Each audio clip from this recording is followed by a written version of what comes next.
With browned butter in the crust and lime and mascarpone in the filling, our revamped fruit tart packs more flavor than classic versions. Adjust the oven rack to the middle position and heat the oven to 350 degrees. Place 1 1/3 cups of all-purpose flour, a 1/4 cup of sugar, 1/8 of a teaspoon of salt in a bowl, and whisk to combine. Melt 10 tablespoons of unsalted butter in a small saucepan over medium-high heat, swirling the pan occasionally until the foaming subsides. Cook, stirring and scraping the bottom of the saucepan with a heat-proof spatula until the milk solids are dark golden brown and the butter has a nutty aroma, 1 to 3 minutes. Remove the saucepan from the heat and add 2 tablespoons of water. When the bubbling subsides, transfer the butter to the bowl with the flour mixture and stir until well combined.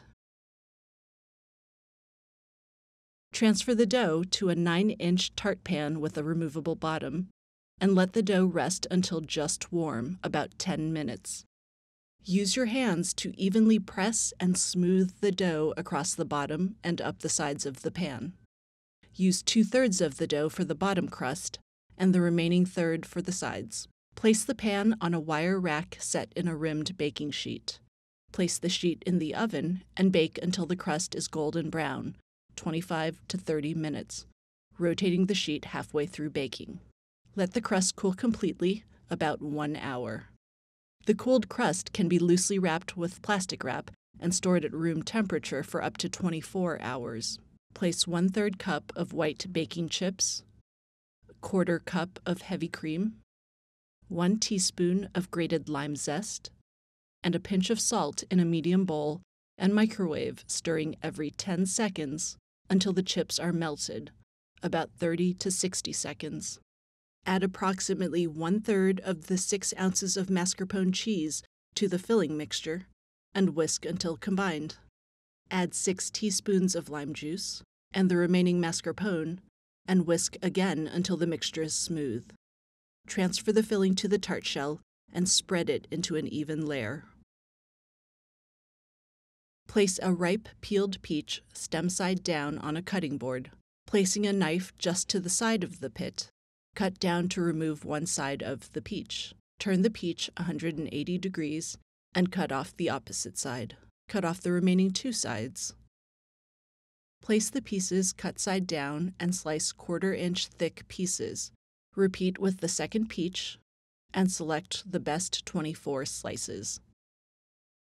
Evenly space 8 blackberries around the outer edge of the tart. Using the berries as a guide, arrange 8 sets of 3 peach slices in the filling, slightly overlapping the slices with rounded sides up, starting at the center and ending on the right side of each berry. Arrange the remaining 20 ounces of blackberries, raspberries, and blueberries in an attractive pattern between the peach slices, covering as much of the filling as possible and keeping the fruit in an even layer. Place 1/3 cup of apricot preserves and the remaining teaspoon of lime juice in a small bowl, and microwave until fluid, 20 to 30 seconds. Strain the mixture through a fine mesh strainer. Using the pastry brush, gently dab the mixture over the fruit, avoiding the crust. Refrigerate the tart for 30 minutes. Remove the outer metal ring from the tart pan. Insert a thin metal spatula between the crust and the pan bottom to loosen the tart. Carefully slide the tart onto a serving platter. Let the tart sit at room temperature for 15 minutes. Using the peaches as a guide, cut the tart into wedges and serve.